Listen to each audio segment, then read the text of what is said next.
un podcast de Cooperativa. Hola, soy Pablo Molina y esta es la bienvenida a un nuevo episodio de Hoy en el Mundo. Aquí encontrarás un resumen con las principales noticias internacionales y los titulares que están moviendo la actualidad internacional en la voz de quienes las protagonizan.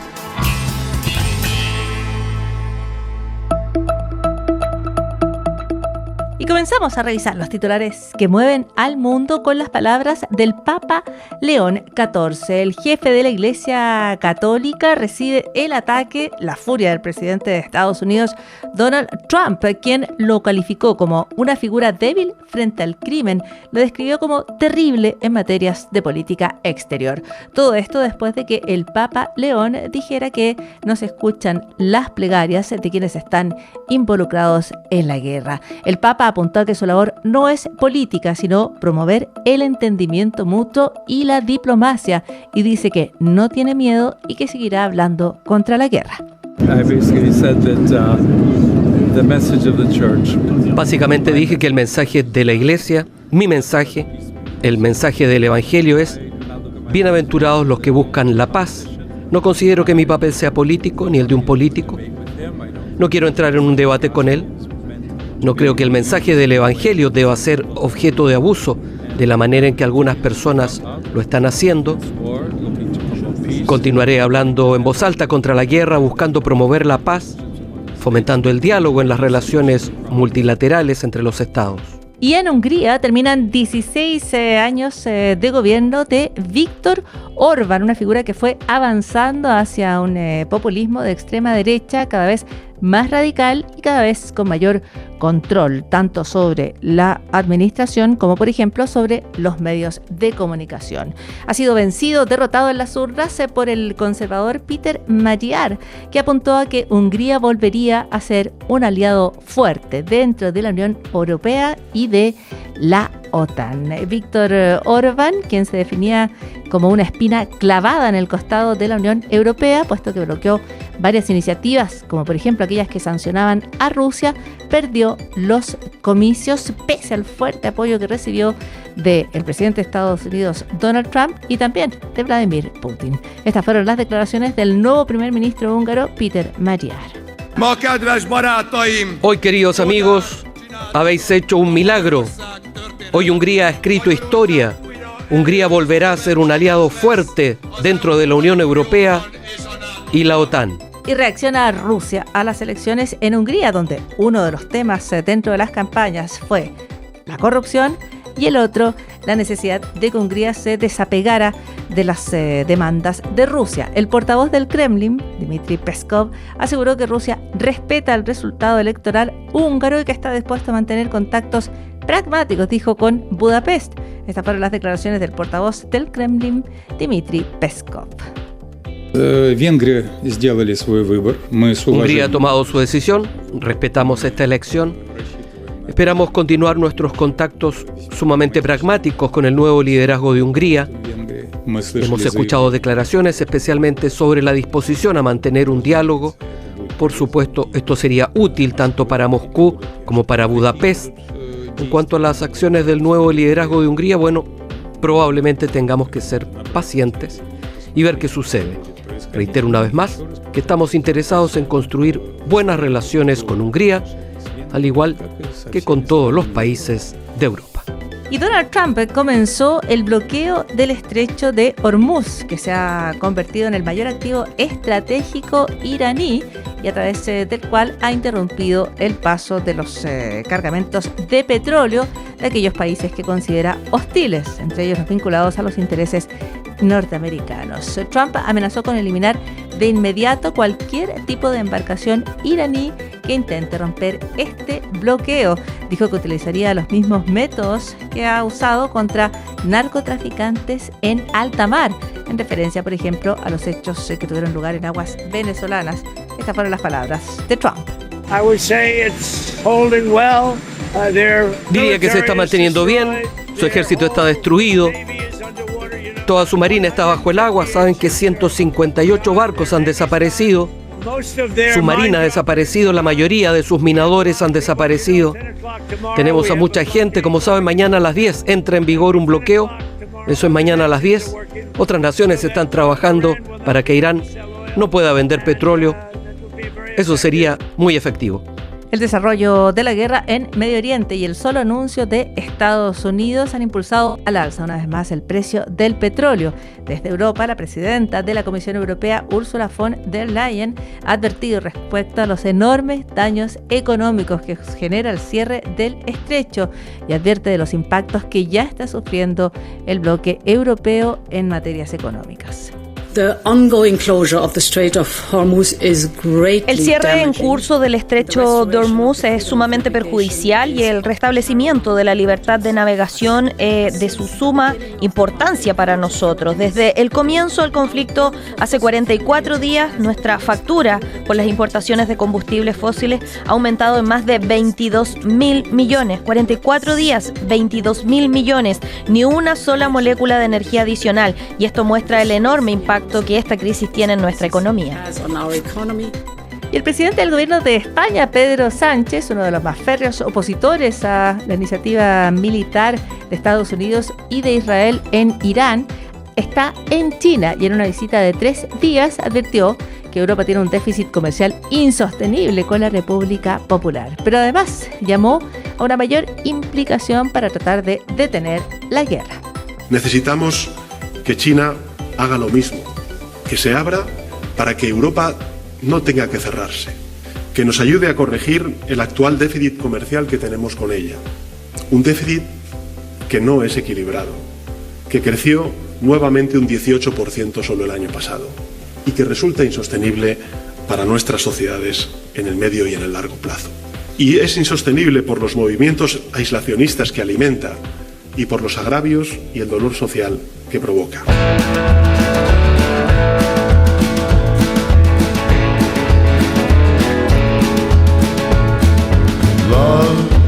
Y este es el sonido de la voz del actor Joaquin Phoenix en una de sus interpretaciones para la película Johnny and June. Joaquin Phoenix es uno de los 1000 actores y actrices de Hollywood que han firmado una carta contra la compra de los estudios Warner por parte de otros estudios, los estudios Paramount. De acuerdo a esta misiva que firman cineastas, documentalistas y profesionales de toda la industria del cine y la televisión, esta fusión entre estas dos compañías intensificaría la concentración del panorama mediático en esta área, reduciría la competencia, además en momentos en que esto representaría menos oportunidades para los creadores, menos trabajos en este ámbito, mayores costos y una menor oferta para el público, tanto en Estados Unidos como en el resto del mundo. Son titulares que mueven al mundo.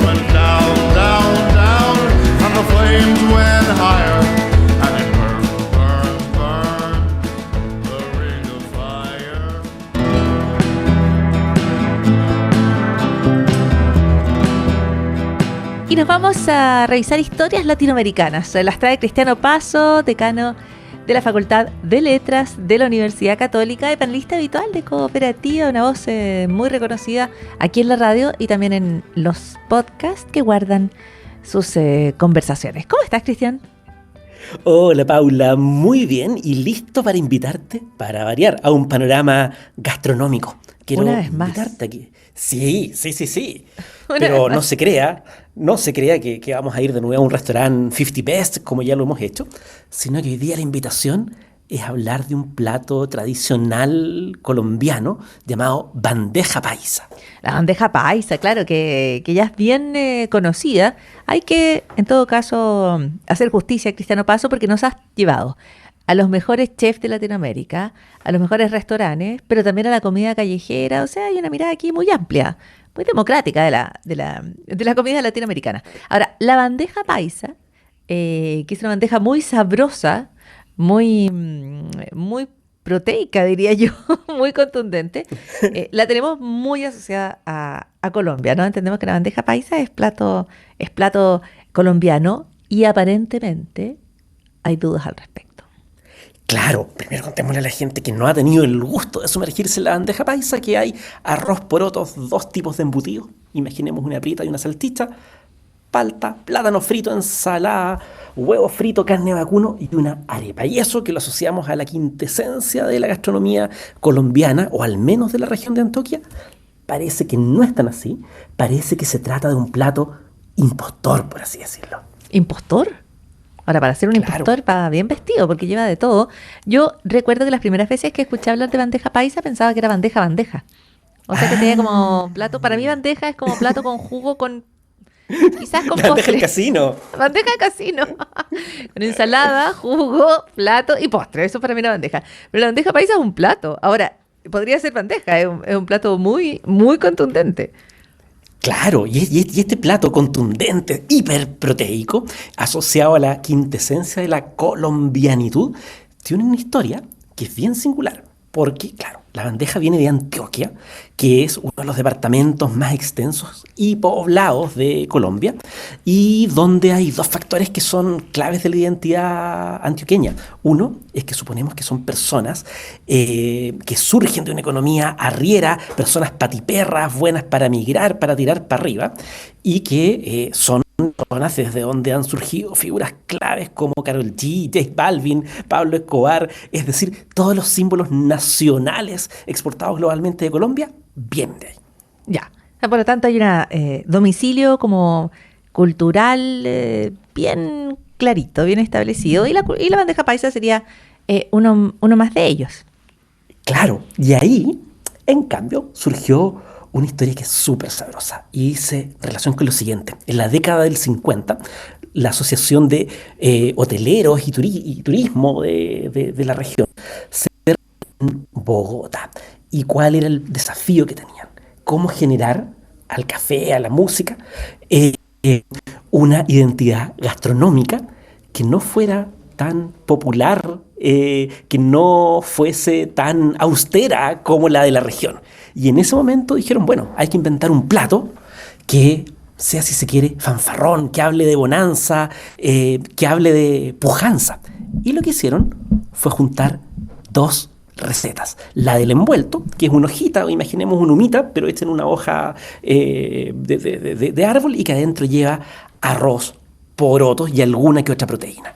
Y eso lo mezclaron con el otro plato estrella, que era arroz con ensalada y carne de vacuno asado. Mezclaron estos dos platos proteicos y con ello construyeron una versión mucho más sofisticada, más apetitosa, y que daba cuenta de la pujanza de alguien que tiene para multiplicar las proteínas. Es decir, este plato surgió en la década del 50 de una reunión de hoteleros. O sea, hay un diseño, hay un plan detrás de la bandeja paisa, que me parece que nos dice dos cosas. Y la primera es que estos fenómenos se construyen también. Cuestión que me parece interesante, ¿no? Que haya una conversación donde dices, bueno, ¿qué vamos a demostrar? ¿O qué queremos destacar? ¿O cómo le damos más brillo, más presencia a nuestra gastronomía, a nuestros hábitos? A mí me parece que eso es interesante. Como creo que lejos de quitarle como autenticidad, le da como intención. Me parece bien real también, ¿no? A mí me pareció una historia hermosa y que refleja al máximo la idiosincrasia antioqueña. Porque finalmente lo que tenemos ahí es una comunidad que dice, nosotros como gente de Río somos personas que estamos acostumbradas a vivir muchas veces en la escasez, en la austeridad, somos un pueblo de sopas, de caldos, y cuando nos queremos proyectar al mundo, ¿qué es lo que queremos decir? Que nosotros podemos juntar en una alquimia de emprendedores todos nuestros deseos culinarios. La proteína que a veces escaseaba, la vamos a multiplicar, la vamos a juntar con el arroz, con el frijol. Vamos a poner en un plato nuestros deseos de superación. Sí, y me parece bonito que sea intencionado. Me parece que eso le da como más fuerza, y yo creo que esa es una cuestión que está muy conectada a la cultura de Colombia. No sé si... imagino que sí, antes, durante y después de los fenómenos migratorios. Hay una intención de salir, de mostrar, ¿no? O sea, me parece que la misma fuerza de la bandeja paisa uno la ve en Shakira, uno la ve en, o no, en Karol G. Sí. Uno ve que hay una reflexión como yo quiero mostrarle al mundo esto. Y lo construyo y lo trabajo y lo ¿no?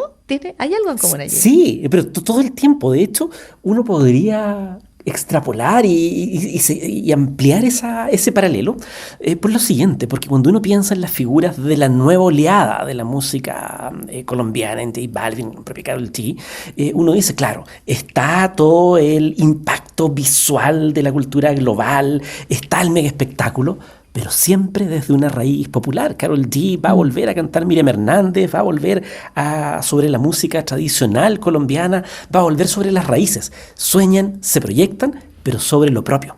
Y lo lindo de la bandeja paisa es que hace algo re parecido. Dice, yo quiero mostrar pujanza, quiero mostrar ganas de reinventarme, quiero contarle al mundo de lo mejor de mis atributos, de mi hospitalidad, de mi pujanza. Pero ¿cómo lo hago? No la hago inventando o reapropiándome del filet mignon o de alguna receta de prestigio global. La hago juntando los pedacitos de los platos que animaban las fiestas locales. Es bonita la historia. O sea, es como, claro, ya uno ve la bandeja paisa y hay como una combinación de varias cosas que uno podría decir, esto eventualmente podría estar separado. ¿No? Claro. Esto parece dos platos. Lo que a mí me conecta con el bistec a lo pobre, que sin ánimo de salir a discutir de dónde salió, es muy chileno. Y yo creo que también es la combinación de dos platos, ¿o no? Por lo menos parece como tres platos, claro. Pero el bistec a lo pobre, que uno lo asocia como muy típicamente chileno, yo creo que combina dos cosas. Hay algo como de huevo con cebolla probablemente y carne con papas fritas o algo así, pero claramente también es un combinado nacional. Ese combinado nacional es precioso. Además, cuando uno va a los restaurantes o en las casas, a veces se habla, yo me acuerdo de mi abuela que decía, vamos a hacer bistec a lo pobre falso.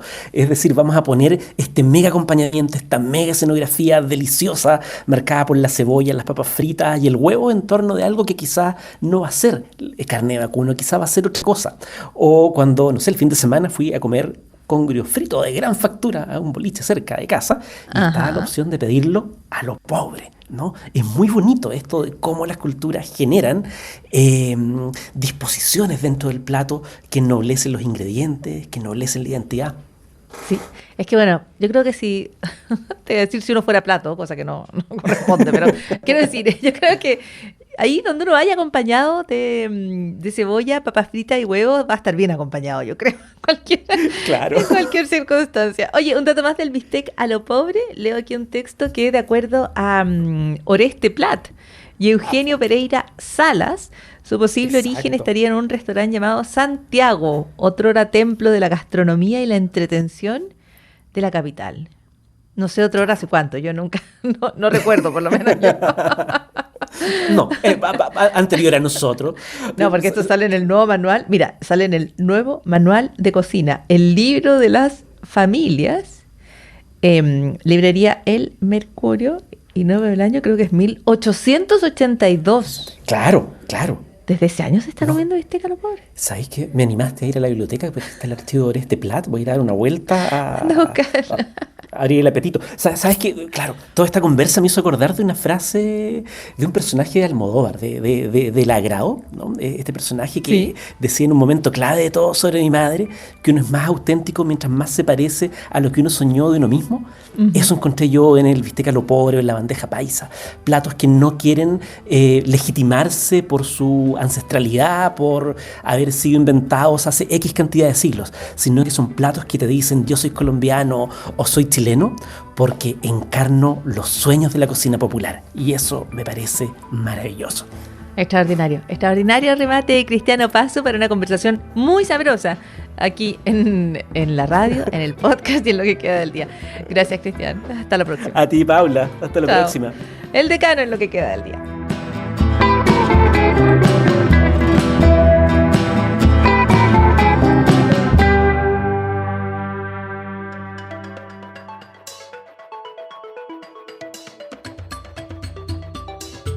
Y si estás aquí, has llegado hasta el final de este episodio de Hoy en el Mundo.